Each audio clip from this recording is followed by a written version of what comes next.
کلام پاک میں سے ہمارے لیے آج کی تلاوت توبیہ کی کتاب، اس کا پہلا باب پہلی آیت اور دوسرا باب اس کی پہلی آیت سے 9ویں آیت تک۔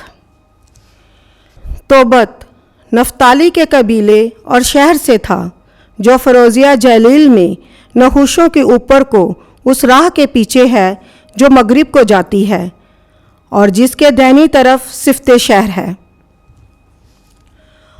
اس کے بعد ایسا ہوا کہ خداوند کی عید کے دن توبت کے گھر میں ایک بڑی ضیافت کی گئی، تو اس نے اپنے بیٹے سے کہا، جا اور ہمارے قبیلے میں سے بعض کو جو خدا سے ڈرتے ہیں بلا تاکہ ہمارے ساتھ کھانا کھائیں۔ تو وہ گیا اور لوٹ کر خبر دی کہ بنی اسرائیل میں سے ایک شخص گلی میں قتل ہوا پڑا ہے۔ جب توبت نے یہ سنا تو جلدی کر کے اپنی جگہ سے اٹھا اور کھانا چھوڑا اور بھوکا ہی نکوش کے پاس پہنچا۔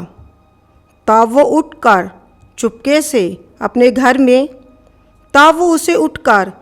سے اپنے گھر میں لے گیا تاکہ جب سورج ڈوب جائے تو خبرداری سے اسے دفن کر دے۔ اور اس نکش کو چھپا دینے کے بعد اس نے روتے اور تھرتھراتے ہوئے روٹی کھائی، اور اس نے اس کلام کو جو خداوند نے عموس نبی کی زبان سے فرمایا تھا یاد کیا کہ تمہاری عیدوں کے دن ماتم اور نوحہ میں بدل جائیں گے۔ اور جب سورج ڈوب گیا تو وہ گیا اور اسے دفن کیا۔ تب اس کے سب رشتہ داروں نے اسے ملامت کر کے کہا کہ اسی بات کے واسطے تیرے قتل کا حکم ہوا اور تو موت کے فتوے سے بامشکل بچا، اور تو پھر مردوں کو دفن کرتا ہے۔ لیکن توبت بادشاہ سے ڈرنے کی بنسبت خدا سے زیادہ ڈرتا تھا، تو وہ مقتولوں کی نفسوں کو اٹھا لے جاتا اور اپنے گھر میں انہیں چھپائے رکھتا اور آدھی رات کے وقت انہیں دفن کر دیتا تھا۔